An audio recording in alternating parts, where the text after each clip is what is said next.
What's going on, all you simple wholesalers out there? Thank you for joining us again on another episode of the Simple Wholesaling Podcast. I'm your host, Brett Snodgrass, and I'm with my co-host, Jaren Barnes. What's up, man? What's up, man? You sound a little tired over there. Oh, just getting over a little sickness, man. I've just been getting beat up this new year. Yeah, man. How about you? Well, I don't want to boast about being plant-based, whole food, but my wife used to have really bad sickness. I would hit her hard like every year. It was just kind of normal in my house. And for me, ear infections were a normal thing. Anytime the weather changed, probably about every other month, she would come down with the flu, like really bad. And ever since we stopped eating animal products, everyone around us is getting sick and we're not. And I haven't had an ear infection. I had tubes in my ears when I was a kid, so I've literally had chronic ear infections every single year, at least 2 or 3 each year for 26 years, for my entire life. And this is the only year that I have absolutely nothing wrong with me, which is awesome. Yeah, man. There's definitely something to say about it. And I think, I just got a juicer. So nice. Yep. Get them greens in, bro. I know. Green life, hashtag green life. I know. I just got one. I always have to go to the juice bar, and now I have my own. So now I got to load up on a bunch of fruits. It's crazy though. Like when you have a juicer, it's crazy how much vegetables and stuff fruits. You have to buy. Yeah. It takes so much to make. It's a lot. Like 15 ounces of juice. So yeah, try smoothies.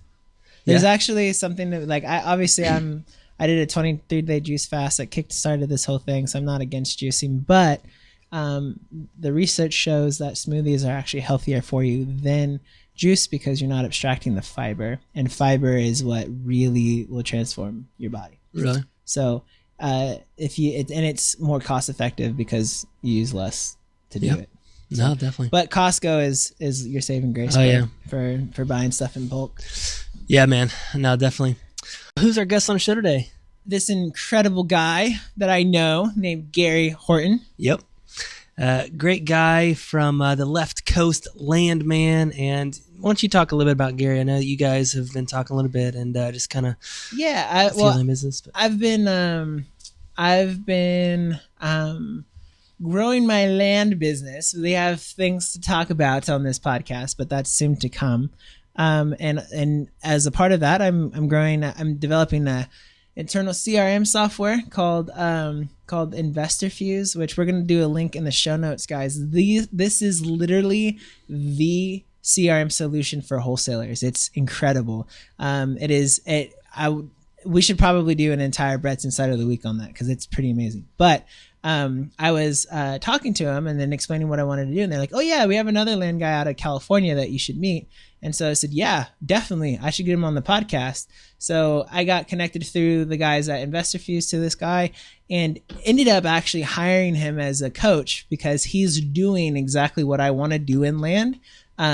He's already there. So he's on pace right now to do 120 land deals for 2018. So I am, and dude, literally the most practical, most it's just amazing what he teaches. Now, he doesn't advertise that he's a coach to everybody. He only wants to really keep it within his network and within his influence because he wants to be able to actually work with people that are going to take action. But it's been an incredible experience working with this guy. This guy is a lot like you, Brett. He his why and why he's in his business is 100% for his family. He's out in San Diego and he does everything that he does just so he doesn't miss a moment with his kids. That's cool. He's a cool guy. You guys would do well together. Nah, definitely, man. See, yeah, and he's a great interview, guys. So stay tuned for the interview coming up with Gary Horton. And if you guys are interested in investing in wholesaling houses, you can learn a lot, or in land, which I know Jaren's been doing, and we've done some here. And it's just an awesome strategy that not a lot of people are doing. And you don't have to have a lot of, he's teaching it where you don't have to have a lot of money. You buy a house and you have to invest thousands of dollars, but in land, especially like lots, you can literally buy for Dude, if you buy in the right areas, like in Southern California, Arizona, New Mexico, like desert land, you can buy $100 an acre. Yeah. $100. Like, So that's crazy. You buy 1,000 acres, bro. Yeah. Like, so super cheap. Yeah. So you don't have to have a lot of money. And I know that he talked about that he's bought lots for, $100 or $500 and sells them for, $1,500. It's a great way to get started. So stay tuned for that interview. It's awesome.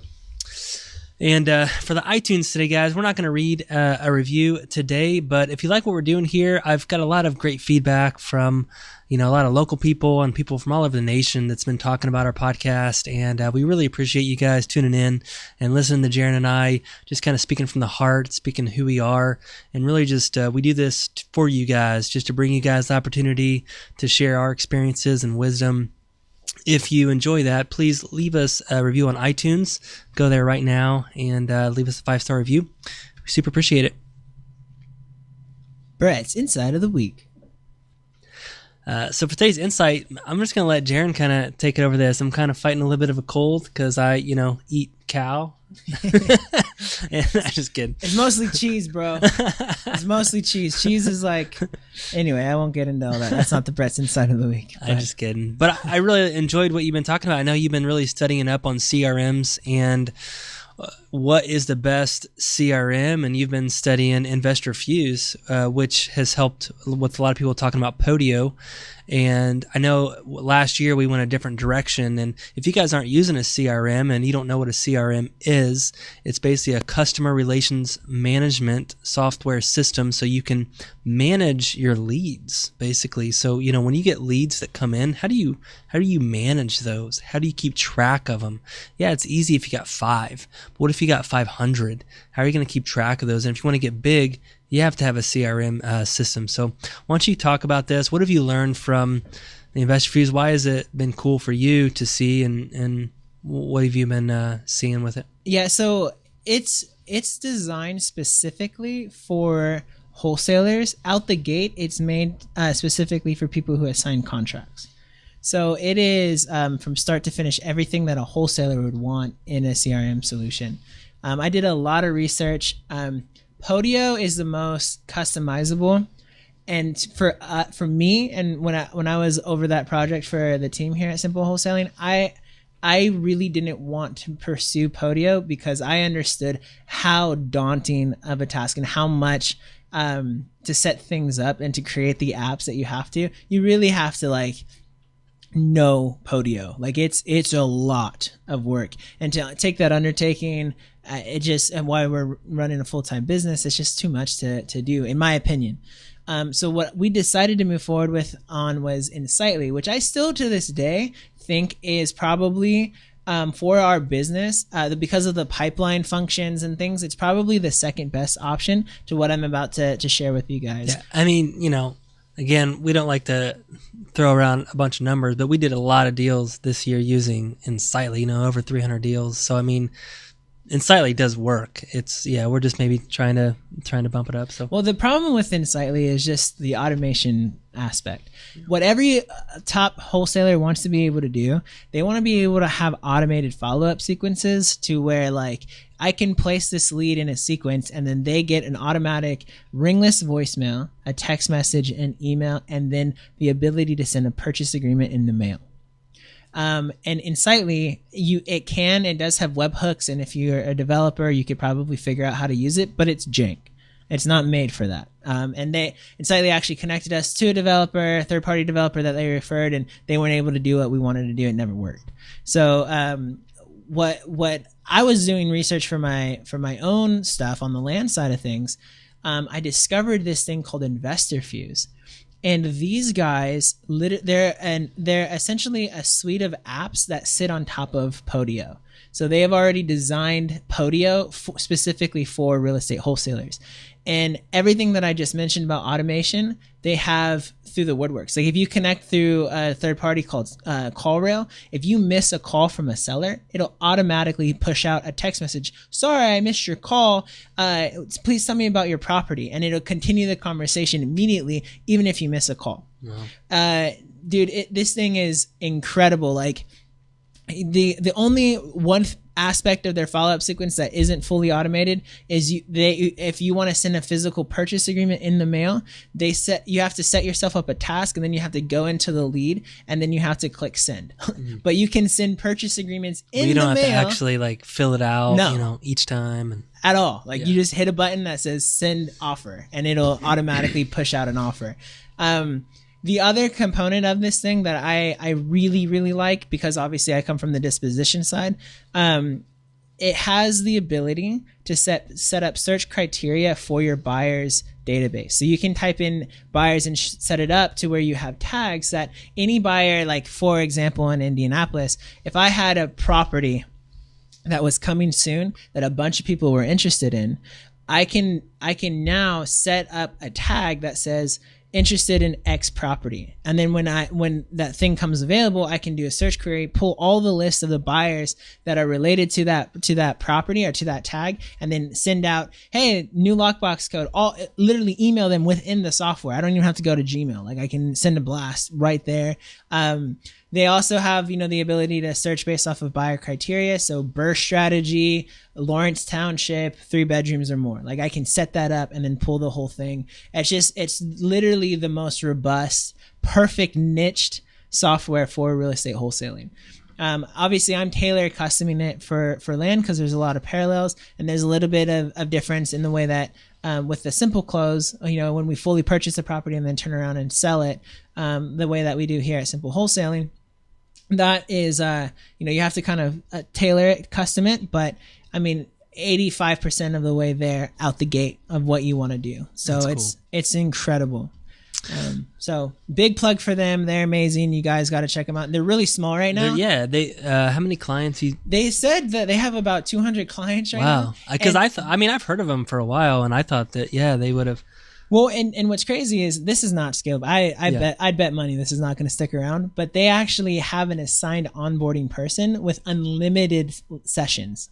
So if you want to set Podio up a certain way, you can schedule meetings back to back to back every week with the onboarding specialist, and he will help you set up from A to Z exactly how you want to use the software. Again, I don't know if that's going to be around for a long time, but for right now, it's amazing. Yeah. That's cool, yeah. So check that out in the show notes, guys, at simpleWholesaling.com/episode 91. And Investor Fuse, that's what we're working on right now. And so check it out. Yeah. Spiritual Foundations.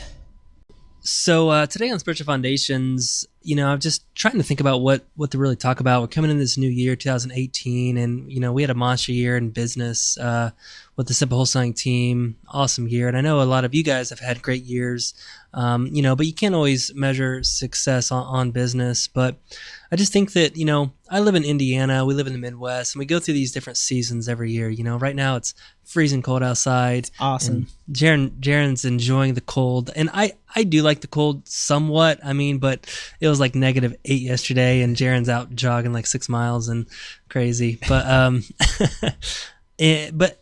do like the seasons of Indiana. I like the winter, I like the summer, the fall, and the spring, and I think that really relates us to life. I think we just got different seasons in life. I think this is a good conversation that we can just kind of talk about right now. And Simple Wholesaling was born a few years ago, and Jaren, you've been such an instrumental part of the Simple Wholesaling team, and we've had a great team. It's been awesome, and we're setting our goals for 2018, and then I'm just trying to think about the seasons of my life. I know this next year there's a lot of changes coming. My wife's having our 4th child. We're could be moving up north a little bit to Fort Wayne, Indiana. So that's just a couple of big things happening, and I'm just thinking you got some big things obviously going on. And I just think that these are just times that we can just come to God and just ask Him for direction. And I've been trying to simplify my life a little bit more, and trying to peel back the layers, and just saying, how can I make my life more simple? What can I do to just focus on one thing, and just not get overwhelmed with a bunch of stuff, because that's how my mind goes. But is that the direction that God wants me to go, or does He want me to do something more for His kingdom? For example, I got this email yesterday, and it's so funny So I get this email, and I have like, I don't know what the sickness I have is. I'm achy. I'm just feeling miserable. And, I had my phone, and I get this email, and the subject was praying.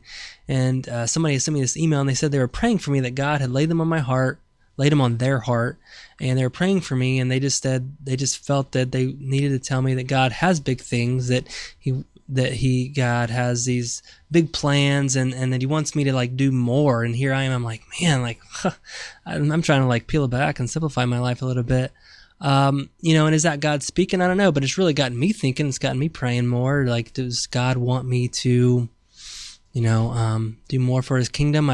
Ministry has always been something on my heart. And, right now I've really just been pouring into the team, and that's kind of been my ministry. I've been trying to like think about, hey, the Jesus he poured in to his disciples. And I was like, well, this is like that, for me, is like, I can pour into my team and really just show them love. And then that's my ministry, but is there something bigger than that, more than that God has gifted me with, and Ecclesiastes 3 obviously says, there's a time for everything.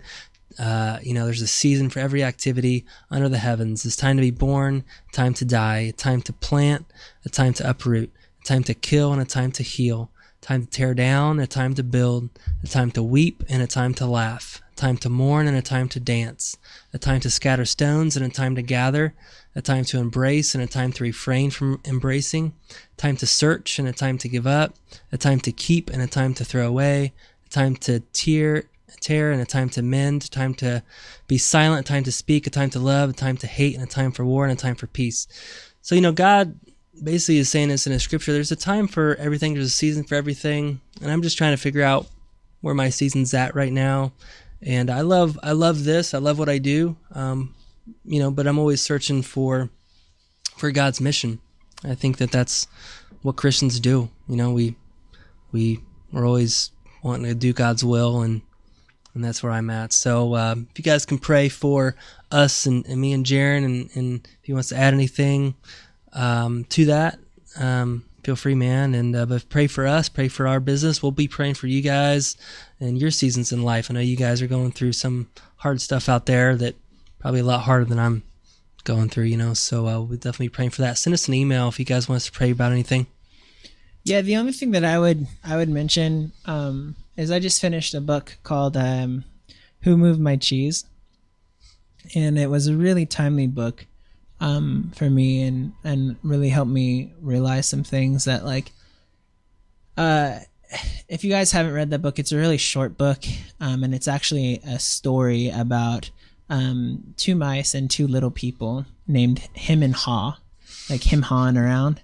And it's a really good story about Him and Haw found this. They all live in a maze, and they found this room full of cheese. And they were like, "Man, this cheese is amazing!" So they built their house around this cheese. They started getting fat and developed their whole life around this cheese, and got really comfortable. And then one day, they showed up, and the cheese was all gone. And the mice just, very easily just said, okay. And they just put on their running shoes and left the maze and just started looking for more cheese. But Him and Haw, they're little people. So they're just like us. And they had this whole process of anger and this whole thing about their cheese being moved, because they're like, I deserve that cheese. I worked hard for that cheese. That cheese was there for me. Blah, blah, blah, blah, blah. Where is this cheese? I can't go out in the maze. I'm too old. I'm too this. What if I can't find cheese ever again? All this stuff. And then one of them ends up staying in the empty cheese room, and the other one takes the risk of going out and chasing after new cheese, and then finds even more cheese at the end. And the whole thing, he discovers life lessons as he's in the maze exploring new cheese. And the whole point of the book is, stay ready. Don't get comfortable, because you can enjoy the cheese when it's there, but most likely life will always throw you curveballs. And the biggest thing that you can do is to always stay ready to go after new cheese. And there's, maybe you're in a season right now where you just lost a job, or you just pursuing you're pursuing a business and it's not working, and it was working but now it's not, and you got to find a new venture. But don't get caught up in staying in the cheese room. Get out there and start looking for, go after new opportunities. Stay hungry. Because that's when you'll really find the cheese. That's how you'll always be able to find the cheese, is if you stay hungry. That's true. Yeah, so I just encourage you guys, no matter the season in life, like, I felt like it was real timely with what Brett was talking about, that, sometimes your cheese will move, and you gotta figure out what it looks like to go in the maze and go after it again. Yeah, definitely, man. That's a good book. I think I read that, it's a while back, but that was one of the very first business books. I think I don't even know if it is a business book, but one of the very first ones I read, and yeah, definitely resonated with me too. So cool, guys. Well, hope you guys enjoyed this part of the show. Now we're going to get on to our interview with the one and only Gary Horton. All right, guys, we are so excited for today's guest. We are interviewing Gary Horton from San Diego, California. And Gary, he is the principal of Property Investment Engineers, and he has a love for land. You and Gary have something in common, Jaren. Yes, we do. You guys love the land. Yeah. We do. Gary has invented the Left Coast Land, and that's the company that he's with. And it was born to provide everyone the opportunity to own high-quality land at affordable prices. He's a graduate from a Cal Poly, the San Luis Obispo grad. Wow. I'm a Midwest boy. Way to butcher that. Sorry, one. Man. I'm Midwest. But he has a Yeah, he has a background in project management estimating, and which is a very useful background on what he does, which is find the best land deals for investors, builders, self-sustainable living, those tiny house enthusiasts and people that just are looking for land. So we're so excited to have him on the show today. What's up, Gary? How you doing? I'm doing great, Brett. Fantastic. Thanks for having me on, Jaren. Yeah, man, definitely. Well, hey, to kick this thing off, what's your origin story? Every superhero has an origin story. So let's start there. Like, where did you come from? How did you get to where you are today? And then how did you venture into land?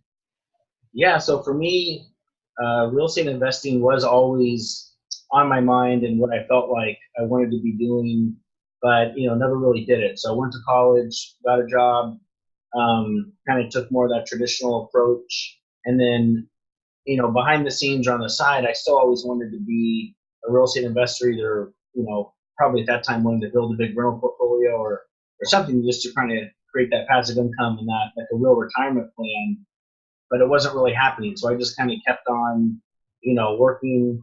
And for me, I guess it just came to a point where I had such clarity on like what I wanted to do and where I wanted to be living and all these things, and I was not doing any of them. So at the time, my wife and I, we had 3 little kids, and I was gone too much, working full time, couldn't stand my job, and I just got deep into like listening to real estate investing podcasts and trying to kind of getting excited. So it just came to a point where I did start, maybe some wholesaling and some stuff, but then just reached the point where I just, we sold our house, quit my job, moved back down to San Diego, and it was just like, I'm going to be a full-time real estate investor. And, certain skills help prepare me for what I do now, but a lot of it, I think, was just a certain mindset shift where you just kind of burn the boat. And once I decided that's what I was going to do, land, was just because I didn't do well at other things, probably is why I ended up, finding land. But I just kept on going, I guess. Man, that's so awesome. I have like 80 bajillion questions that I want to ask you. So I'm going to like calm myself down and let Brett ask you the first question. Because otherwise, right. My first question is just, you have 3 kids, and have you ever seen the movie Horton Hears a Who? Oh my goodness! Did you really ask? Oh my! That's his name. Yeah, kids get like Dr. Seuss and for sure. Anyways, I'm like chomping at the bit here, like that was at the edge of my seat. And he's like, "This is the okay." Touch of randomness, way too early. Now I have, just to kind of dive in, super interesting. So thank you for sharing your story. So how long were you a real estate investor? Just for we get this question a lot, is how long do you work a side job before you go full time? And what did that look like? And when did you go full time in real estate investing? And how much were you making in investing, working on the side before you quit your job? So, I definitely didn't do a textbook. I pretty much was starting, like I was marketing. I was probably sending out either yellow letters or certain stuff for wholesaling. But I quit my job before I had done a single deal or anything. So it was pretty much sink or swim. I don't know, like the way my job and certain stuff was, it was just tough to incorporate. So it just kind of seemed like, I didn't want to wait until I could get it going on the side, and just felt like, hey, I have clarity. I know what I'm going to do. And, luckily I did get a wholesale deal, fairly early on that was pretty good. And, the funny thing is from there, I thought, oh man, wholesaling is great. I'm going to kill this. This is going to be fantastic. And then, that ended up being the best wholesale deal I ever did. And after that, it was, deal flow and challenges. So I did have my real estate license, so I did that part-time as well. So it was kind of like a hybrid of, and I would do a few realtor deals on the side while I worked full-time for those, maybe 3 or 4 years or something. So not many, but, I had my license, done some deals, and just figured, hey, between my license and wholesaling, I'll just make it, like had a buffer from selling the house and, kind of a nice, what I thought enough of a parachute to just take a jump. Yeah. That's cool. Yeah, man. That takes guts. Yeah. That's a lot of people, they don't have the capacity to do that. I think that's an interesting strategy though. Like I always tell people, I'm always a proponent to get your license. Yes. Are there hassles, especially for wholesaling, that you will face when you have your license? Yes, there are some hoops and some expenses and some nuances that are annoying. But what it gives you is a competitive advantage. I think whether it's wholesaling land or wholesaling houses, you have access to comps. And if you're just starting off, you always have a backup plan. That's true. You can throw some direct mail to some neighborhoods and just list some properties, Yeah. Like I just think it's a win-win. The pros far outweigh the cons, in my opinion. So yeah. Get your license, says Jaren. Anyway. Yeah, I usually don't, for me, it was nice because I would get leads from wholesaling that they'd want retail or certain stuff. And then that listing was kind of a plan B or another option. And that's when I kind of thought, maybe the way the market here is in San Diego, it's ultra competitive. My deal flow is not good. I'm not able to consistently get deals. Maybe I should be offering, rather than just trying to buy their house, what if it was kind of like a 3-option approach? One of them being like, we'll renovate your house and fix it up and sell it, for top dollar and no money out of pocket to you. There's like renovation realty, and they kind of have that model. So I kind of tried to do a mini shift in there of thinking, oh, maybe that'll be the way I can crack this code and just be getting a bunch of deals. And then, that was okay. But my strength has always been more of just thinking of good ideas and things, but the execution or really the follow through is where that's not my strength or where I really dominate. And then I think I heard, some land guy on a podcast, and that kind of resonated with me because it just seemed like, well, that seems like, I've heard about cheap land. I've seen it on eBay back in the day, and maybe I'll give that a go. So there was that initial stage where I was kind of doing realtor business, kind of doing wholesaling, and, maybe doing a land deal or two out the gate. And that's when I kind of had to decide, hey, what's producing the best, or where can I really, excel? So I want to dive into your business model because with conversations we've had off the air, it sounds like your model in land is very different than, say, our mutual friend Seth Williams. We've had him on the podcast, and his goal is like literally like 6 or 7 deals a year, he wants to make a big payday on those deals, so he goes after larger things. But it sounds to me like you're a lot more similar to traditional wholesaling in that you're trying to do quite a bit of volume. Is that the case? Yeah. So for me, I've definitely found my niche in probably a lot of base hits, maybe some doubles here and there. So lots of small deals, a little where there's a lot of similarities and maybe tools and resources and stuff, but I found the mindset or like the deal flow to be very different than wholesaling, where because I'm using my own money to buy this property, record the deed in my name, and then resell it. So there is some capital involved in that. So that's why the small deals work really well, because you can have lots of deals going, just be kind of flipping those either for cash or seller financing. But it seems like for me, I felt like, man, this is a real business. I had 7 sales this month. I had 8 sales this month. Like there's volume. There's a lot of stuff going on. You're building your buyers list. Every time a buyer closes, you're trying to love on them to get referrals and have them tell people about you. So, I do a lot of small deals, and it is kind of like that approach. It's like you can always get more deals. So if you have to make a little bit of money on one just to sell it and move on, you do. So it definitely, sometimes it seems like, if you can do well just doing like, a deal a month or less that are big deals, then, that sounds really nice. For me, though, I've just kind of found the niche in these small deals, doing a lot of them, and it's fairly easy to scale. So because it's a lot of repetition involved in each property and how you acquire it and market it and sell it. So.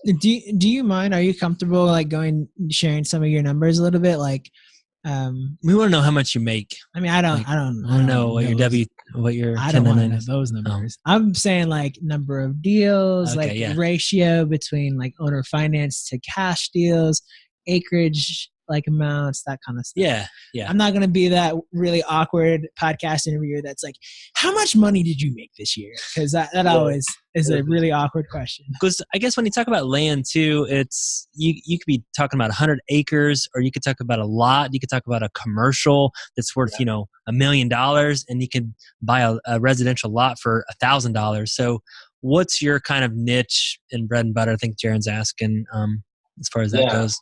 So I'd say I typically right now I've settled into mostly, California land. I've done deals in maybe 7 or 8 other states, but, part of building that buyers list and stuff, finding people that want land in the area, there's advantages to being focused. Some people maybe just work a few counties, even real small. But so, I mean, typically my average acquisition price is going to be, maybe $1,700 or in that range. So it's pretty low. It's mostly residential, but it's a huge mix where I'll buy land that's like in a neighborhood, paved roads, next to a house, maybe like 30% houses, 70% vacant lots in the neighborhood, kind of like the layout of them. I'll do deals that are out in the desert, off grid, 40, 50, acres that, dirt road access, off grid, so you have kind of different buyers and people that would be buying the different properties. But I'd say for me, it's a mix, but it's typically just residential, recreational, desert, mountain, So what's a desert? I'm just curious. What does a piece of desert cost, like per acre? Yeah. Like, so what's a good deal? Yeah. So, I mean, out here, it's not uncommon for me to buy bigger desert lots like that for around $100 an acre. Wow. So very different. And who would buy? And who buys something like that? Because can you develop it? Can you do anything with it? Typically, your buyer is going to be someone who it's either a land banker, investor, or just thinks it's like a really cheap price. Maybe they're going to flip it. I have some people that buy from me and resell it for a little bit more because I try to sell at a low price to move them quick. But typically, it's going to be recreation, off-road, dirt bike, dune buggies, want to shoot guns, camp, blow stuff up and just have no one around them where they can invite, all their friends, RVs, camper trailers, whatever, and just have, 40 acres of off-road paradise, wow. kind of thing. So that's how I'm going to be marketing that property. you'll get people that are like, oh, I want to start, an orchard or a fruit tree farm. And it's like, well, this desert lot isn't, probably a good fit for that kind of thing. So usually I'm trying to have, a few end buyers in mind, like kind of how you market the property and maybe different keywords and stuff too. Mm-hmm. But that's kind of desert land is that cheap. It's unbelievable that you can buy, a 20-acre lot for $2,100, but I do it.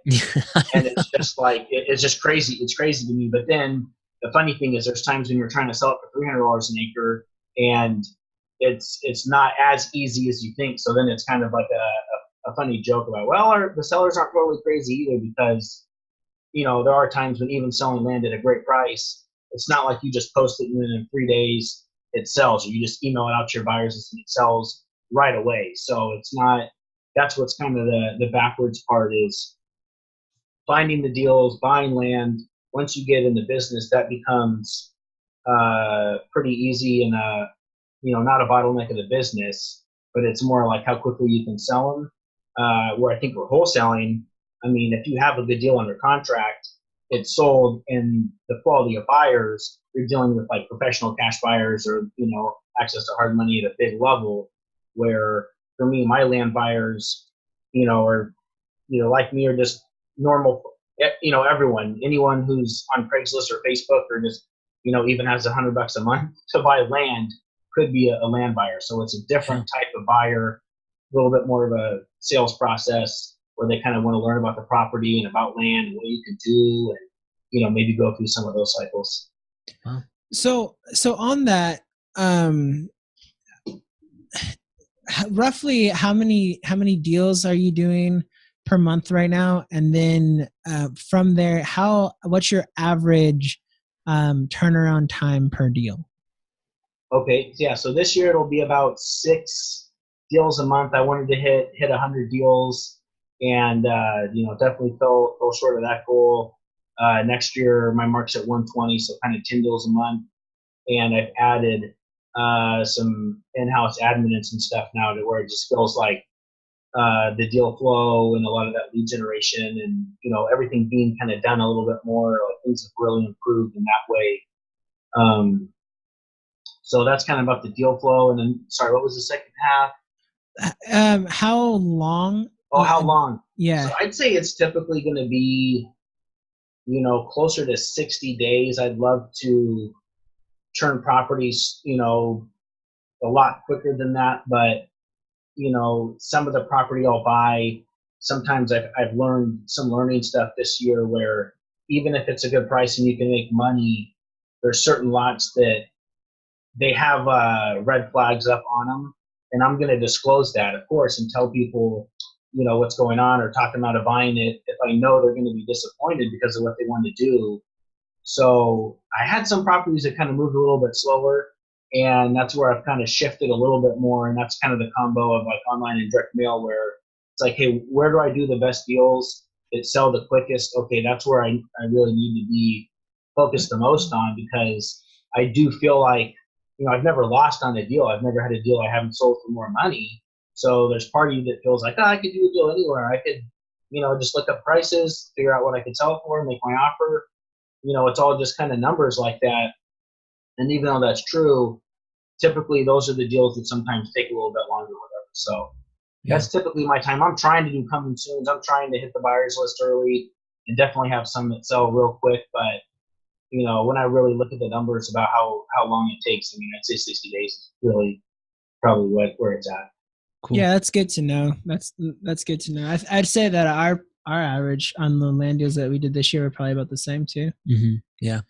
I want to get into some tactical advice that you can give our audience, Gary. So land is kind of a special niche business. We've had a few people on the podcast that are doing this, but it's definitely not the norm. And so I want to just, if you can give some tactical tips and I'm maybe ask you a few questions here. So fire round. Yeah, fire round. Here we go. So number one is, where do you find your deals? How do you get the deals? Where do you find them? Yeah, so two main ways of getting the deals. One is going to be direct mail. So what I do is you essentially pick where you want to buy land. So there's some research involved in finding the area, seeing what land is selling for there. Let's say you find a subdivision in Arizona, land is selling there for say $4,500. That's kind of like the low end on a site, say Land Watch. That's like probably one of the biggest ones to go look for land for sale.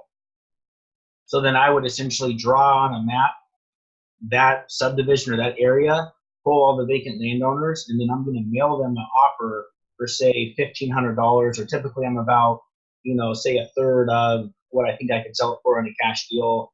As you get into higher price deals, maybe you're more expecting to double it a little bit more. But as far as pricing offers, so then those just go out. So people just open their mailbox, and rather than getting like, hey, I want to buy your land or I'm interested, it's a 2-page, cover letter and then a land purchase agreement, APN, our names, price, close, all the stuff. So interesting. So you just send them an offer right away. Yeah, just offer. Absolutely. That's the direct mail. That's the marketing piece, is an offer. So interesting. What's awesome about it with land, is I typically don't get a huge response rate above my deal rate. So it's not like I get tons of calls and do a couple deals. It's pretty much like I get 5 calls and 3 of them are deals. Wow. Because they already know what's going on. So sometimes people call, they're a little bit upset about the offer. I don't deal with a lot of that or have a lot of people getting too excited. But the nice thing is typically people will call, maybe they'll renegotiate a little bit or try to. Sometimes they'll email. The best part, and it's not that rare, is people will actually sign the offer agreement and mail it back to you, or just email it to you and sign. Wow, and they don't even talk to you. Yep. Correct. Yeah, there's nothing to really talk about. Wow. So that's a fun way. It's very targeted. You know your price point. You know where you're buying it. So that's a good way to do it. What I also do, and it really works very well. My price per deal is very low. It's a little bit more time, but I have a website. It's just landsoldsimply.com. I mean, it doesn't look, definitely doesn't look like much, but I use Investor Carrot for websites, and they just work. Bottom line, I don't know, but I get leads. I get a lot of leads coming in on that site, and I'll kind of pick through them. I've learned to be very picky because not everything fits, and there's going to be a deal, and that's where it's like commercial lots, ag lots, weird lots, $1 million, $5 million lots. All these things come in that sometimes I give them a whirl and try to wholesale them, but typically it's like I really know my bread and butter now. I know what I can just buy and sell and what really fits what I do. Yeah. And I'm buying at least sometimes even more, but quite a lot of properties through the website right now too. So I'd say it's a good mix of those direct mail and website. Interesting. Yeah, that's awesome. Yeah, it's cool. Yeah, I mean, a cool strategy, Jaren, because I know you have a website. I was on it and was looking at it. Is what I would recommend you do is you're going to get these online leads, then you're going to analyze them. You're going to make offers on the deals that you do, and on the deals that are good. Some of them will be like, say, farmland or whatever it is. There's tons of land just like it all around there. And now that you've done a deal and you know the numbers, use that and set up a direct mail campaign to that exact area, mailing them offers. Because then you kind of already know either your price per acre or per lot or however, depending on the property, how it'll work. So I've had some good success using the direct mail to kind of put a magnifying glass on the good online leads that come in. And then now I know the numbers in that area. Yeah, no, that's a genius move. Yeah, right there. Brett, I mean, that maybe even work for houses too. Yeah, no, definitely. No, I think it's great. I teach people. I work, in a broker's office. It's an awesome environment. I love working here because a lot of the agents are just all, it's great family environment, good camaraderie. I'm kind of doing a separate thing here with the land, but we get along great, and it works really good. And I have my license here, of course, too. But I'll tease them like, why don't you just mail listing agreements out? Why don't you just if someone got a listing agreement in the mail and it was like, yeah, I want to list your house for $770,000, they're like, did you hear that? We could get $770 for this house. Like, sure, I'll give it a whirl. So I don't know. I mean, houses are different. They're so competitive, or even for wholesalers or flippers just mailing offers. I don't know how it would work, but I know that Brett's strategy is almost identical to your land strategy. I mean, he actually doesn't assign any contracts. We take everything down at Simple Wholesaling and then sell it. So what he could do, and then the price differences are very different in Indianapolis. I mean, we could be picking up houses for 10, 15, 20,000, 25,000. Right. So like it could, I mean, if you took all the houses that we did this year and you did a radius around it and you just sent out offers, it would probably be amazing. There's a neighborhood where you're like, man, anything we get in that neighborhood for 15 grand or less, like all day, we'll mail everyone in that neighborhood and offer for $15,000 or whatever. Mm-hmm. I don't know. You're sending out mail anyways. At worst, it's going to be a phone call or a negotiation or whatever, I'd imagine. But so I guess my question is how are you analyzing these deals? And then do you analyze the deals, every deal before you mail it out? Or do you just No, okay. That's the beauty of it is what I'll do is I'll draw like I just did a cool one and I almost was going to show you guys, but like on the program, like you're looking at all the lots. Let's say you zoom into this subdivision. I'll pull all these lots out. Let's say they're all 1 acre lots. Some of them are doubles or whatever, but they're typically all 1 acre lots. So they're pretty much all getting the exact same price, or I'll segment them. So everything that's like a half acre gets this price, $1,200. Everything that's, around 3/4 gets $1,600. I mean, it sounds funny, but I'll do some tiered offers like that. Or in the desert, it'll be mixed sizes. So what I'll do is I'll have the acreage on the Excel spreadsheet, and then you just have a formula where you have a price per acre. So let's say I'm going to offer $115 an acre or $100 an acre. You just put that number in, and then it formulates. You just drag it down, and then all your offers are in there at whatever the acreage is. So it doesn't matter what size the property is. Your offer per acre is going to be what you say, and then they just go out. So there is preparation in before I send them, but it's definitely nothing like each property or each lot's getting some. It's more like maybe it's going to take you a few hours to kind of go through the market and get everything together and kind of sort your list and price it out, and then mail out your 500,000 offers or whatever it is. So it's definitely a little bit more, but it's worth it. Whenever I have good mailers,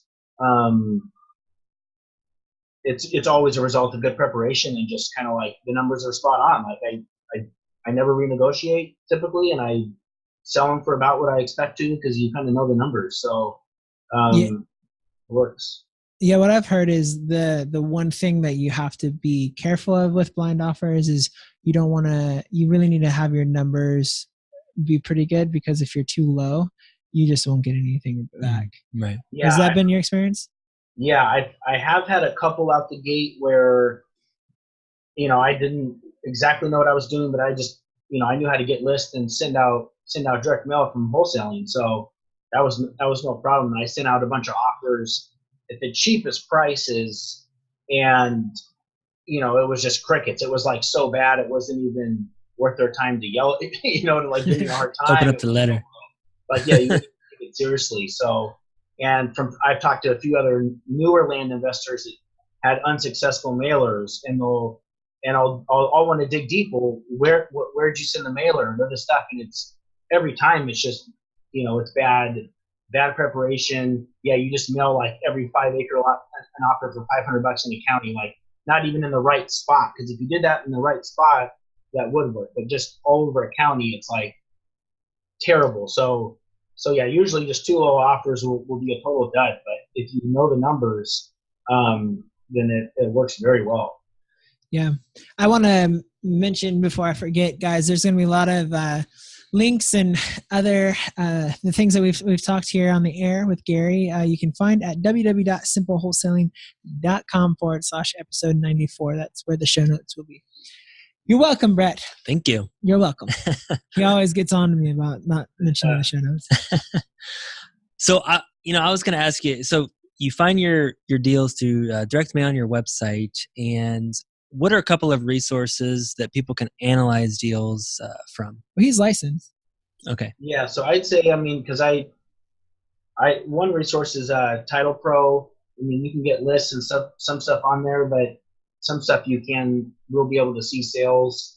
The interesting thing about vacant land is, in my opinion, what's for sale is at least as important, if not more important, and I lean towards more important than what's sold, because the sales on land is absolutely crazy. There's neighborhoods I'll deal with where I'll buy a lot for $1,000, $1,500, and you'll see these outlier high sales for $20,000 sometimes.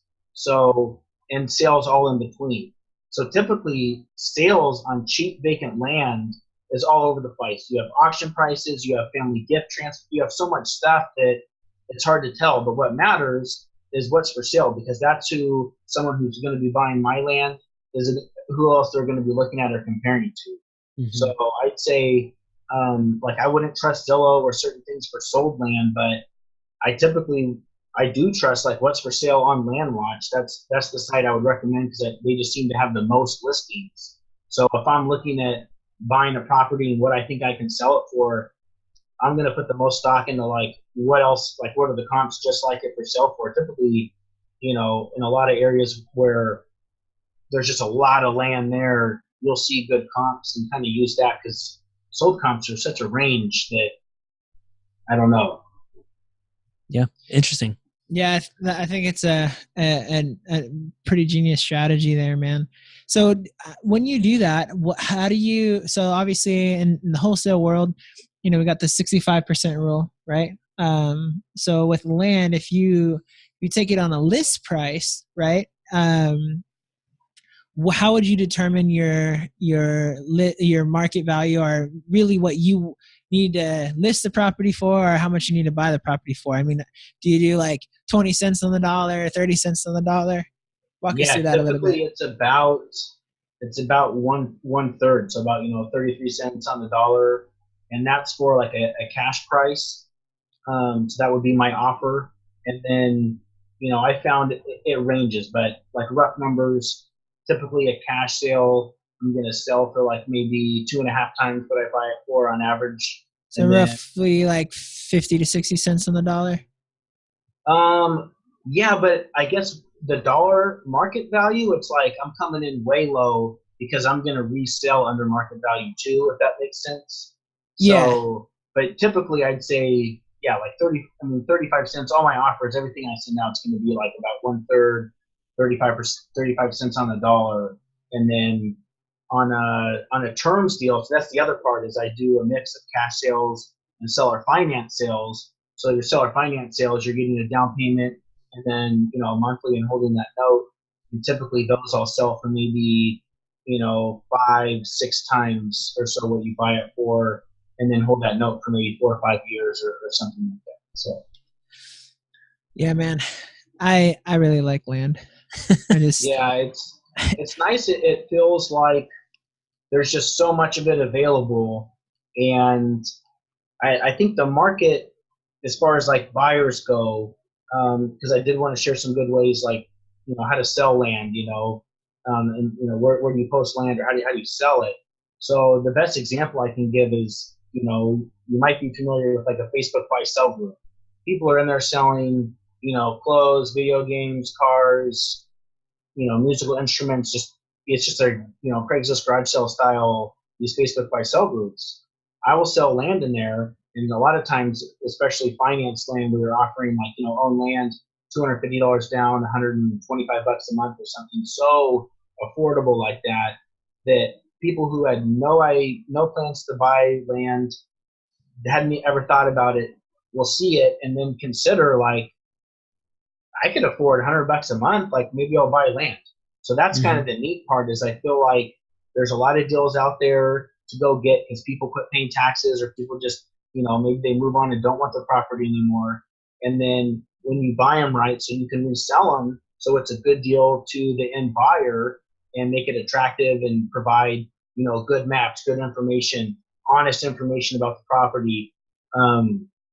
You find that people will buy it. Like, it's a good commodity to buy. What are you spending your money on? Out of all the things, owning 5 acres of land, it's like, there's just some inherent value in owning real estate like that. So I think to a lot of people, the fact that it's so affordable you're worried about the stock market or different things, and it's like land, like when you buy it so low, it's it's kind of a nice asset. Holding costs, property taxes are so low. A lot of times out here, $50 a month for these cheap lots, it's really, or $50 a year. Sorry. So at $50 a year for property taxes, it's like, you know, pretty easy to hold. Yeah, definitely. No, that's great. That's those Facebook groups. Facebook they're just dialing it in. I think that they're just really bringing in all of the markets and the audience. And I don't know if you're getting a lot of traction off of Craigslist anymore. We seem like lately it's been less and less on Craigslist and more on Facebook. And that's what we've been experiencing. But one last question before we go into the going deep section, Gary. So just kind of sell us again. If someone out there, they're brand new to real estate or they've been doing this for a little bit and they're looking for, wholesaling or flipping some type of real estate, and they're looking at houses and they're looking at land, they're looking at whatever, why again do you choose land over houses, I guess? Just kind of sell us on that real quick and why you chose that direction. Yeah, so I guess I would say it chose me. So I mean, I think wholesaling and flipping houses, it has the sex appeal, the big numbers, the big deals, and so I kind of went after that first. But when I couldn't get the deal flow and started in land, I noticed that hey, this is why I would recommend is it's kind of an uncompetitive niche where I felt like my marketing efforts were returned more than my fair share should have been. Whereas with houses, both wholesaling, realtor business stuff, it was the opposite, where it was just very, very competitive here in San Diego. It seemed like you had to market more than you thought all the time to get deals, or it was just harder. And then the other thing is just being an uncompetitive niche and the barrier to entry. So the first lot I ever bought, Brett, was $500. $500. Man, that breaks the bank, don't it? I spent, at the time I had spent so much more money on direct mail campaigns than buying this property that the risk level seemed so low that it was like, okay, worst case scenario, I own this little lot in the woods up in, Big Bear, San Bernardino, and, I'll take the kids up there and we'll try to build a tree house, or I don't know. But it just wasn't that much risky, like you spend a couple thousand on a direct mailer and you spend 500 on the property.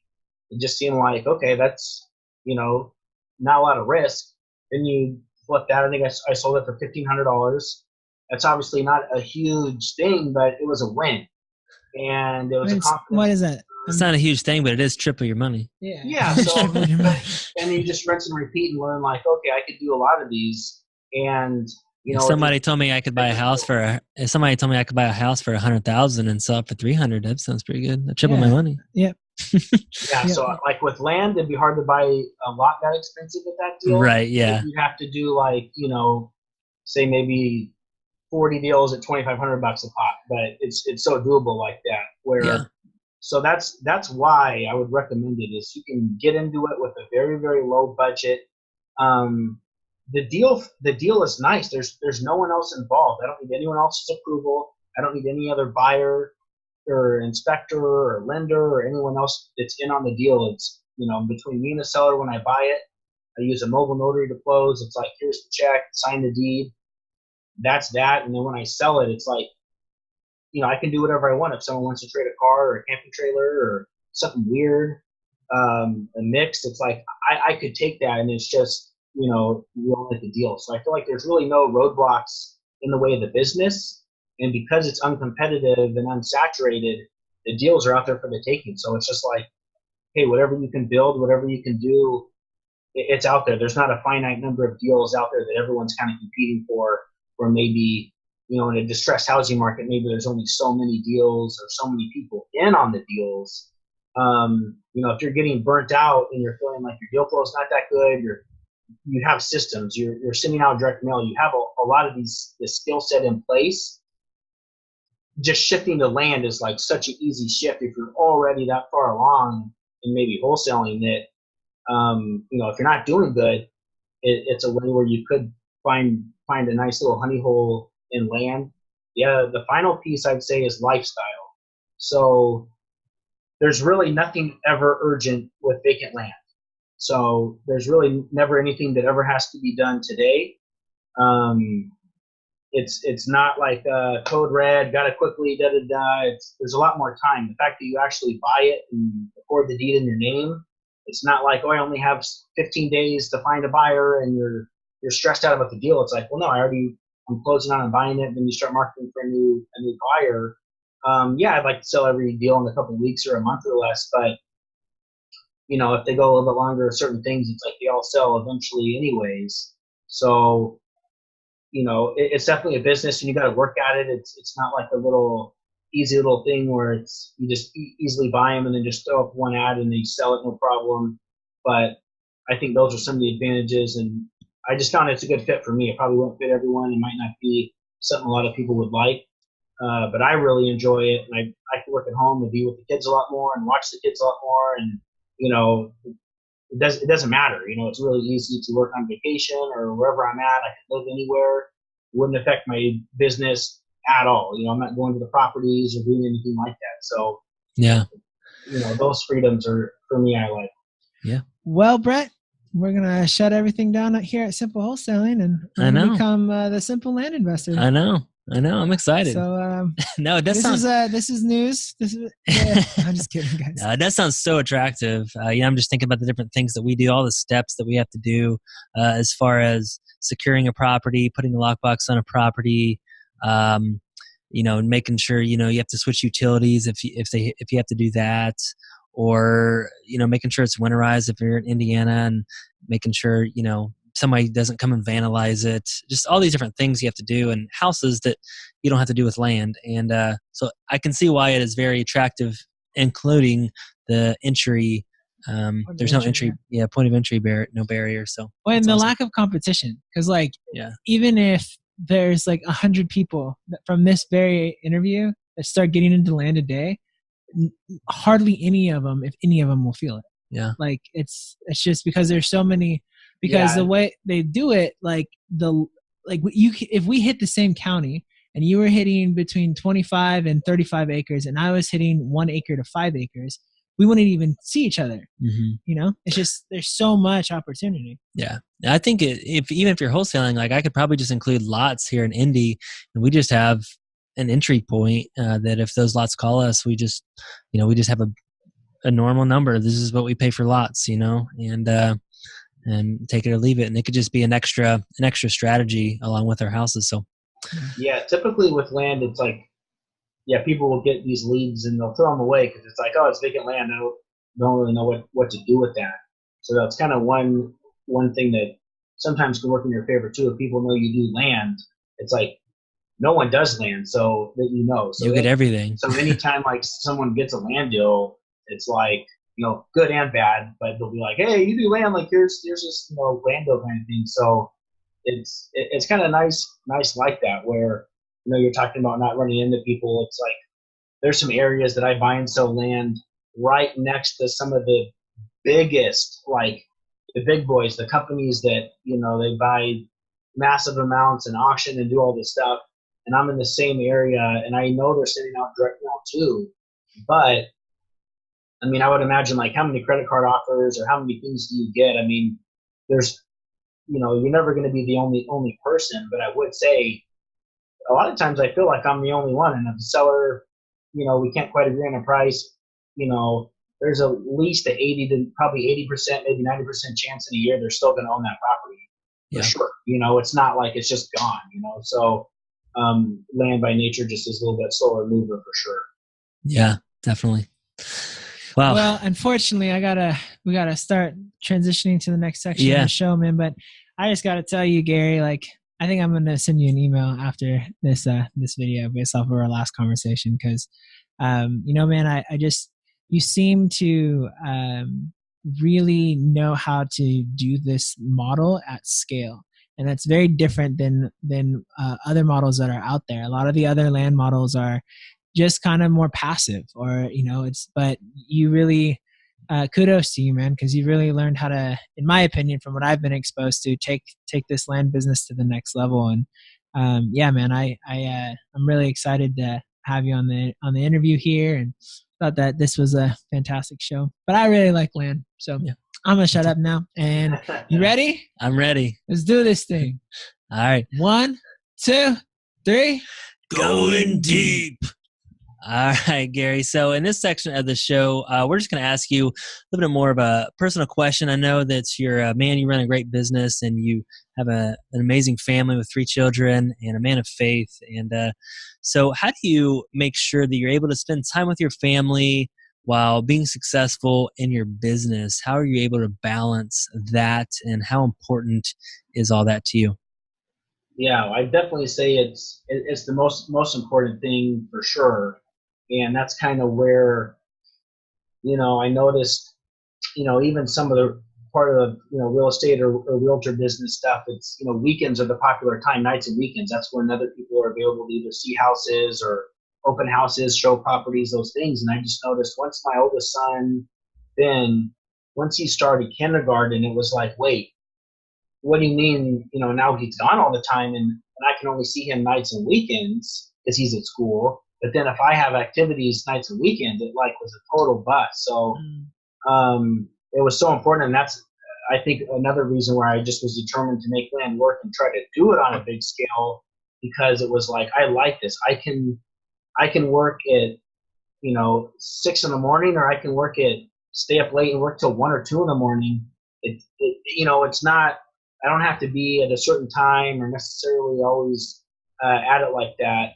And for better or for worse, I've gotten pretty good at unplugging. So when I'm in family mode, it's a good and a bad thing, but I'm kind of out. When I don't want to answer my phone, when I don't want to deal with anything, if I'm at Legoland with the kids, I'm out. I'm not taking calls. I don't want to deal with anything. I don't ever want my kids to feel like what's more important than they are, or I have to go because of work things or something like that. So, but at the same time, that's a challenge, and like something I'm always trying to do better at is trying to schedule my time better, manage my time better. I'm still fighting for this business, and I'm fighting for the growth of it. And, I've taken on people this year and things like that, where you feel maybe an extra weight to perform and to do stuff too. But then you also are always available. So that's kind of the funny joke, is it's like my calendar, I share my calendar with my wife, so it makes it easy to put stuff on there and plan for events. But it'll be like, well, you don't have anything on your calendar this week, or you have like 3 lunches or whatever. I usually schedule lunches in there with like, friends or people or something. So it's, being so available, it's easy to kind of get sucked in, but it's nice. I need that. So it's nice to have your wife be there, like, hey, come home for dinner, do this, or hey, I have these stuff going on, and going around with the kids. But I'm definitely trying to get better at it, trying to scale the business so I can take more trips, camping trips. Recently, I went out to see some properties in person, and I had the kids in the video, and it was just pretty awesome. And we sent that out to the buyers list and it was like the best response, where these buyers were just awesome. like, dude, that's so cool that you are hanging out with your kids and including them, and like, I really want to buy land from you. And it just felt like it was nice. It was in the video quality and the audio, and all that was really bad. But I was out there with the kids having fun. So being able to incorporate a really fun family day, driving to the property. And I don't normally ever see the properties, but these were in San Diego, a little bit closer, in a good area where there's like, cafes and antique shops and a fun destination. So, but yeah, Jaren, that's something and Brett, I am working on that. I want to do better, date nights with the wife. I've been married coming up on 12 years. And, it's just easy to get busy and think that, as a provider, that you're doing everything, but your kids don't care. They don't care about what they have or all those kinds of things. They just want your time and stuff. So it's tough. It's definitely something I haven't cracked yet, but it is extremely important and something I'm always striving to do better at. That's Amen. cool. That's awesome. Amen. Love your heart, bro. I really do. Yeah, definitely. It's easy to, like you said, I was talking to Jaren just today about, what success looks like. And a lot of times we measure it with money or with growth of your business, and success doesn't have to be that. That's just one aspect of it. It could be, how many hours I didn't make as much money this year, but how many more hours did I spend this year with my family? Yeah. undistracted. I think we're so distracted these days with everything coming at us. It's hard to just not distracted. And so it's so good just to unplug sometimes. So cool. Yeah. I actually just had a recent conversation with, some friends of mine that are moving, out of Indy to Boston. And, they said something really interesting. They're really high level, like PhD, really smart people. And they said that they recently read an article that was really interesting about happiness in correlation to income. And they said that the study did say that a certain level of income does equate to more happiness in life. But they said that the tier was about 70,000. Like Wow. once you make $70,000 a year, you are comfortable, and it definitely does add a lot of comfort and a lot of security to your life, and add things that would typically make people happy.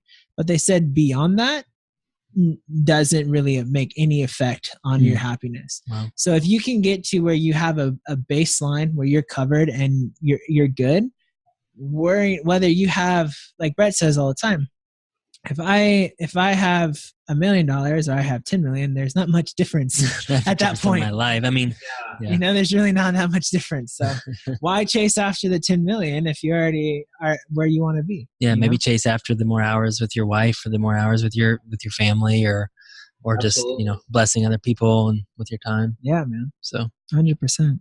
Awesome.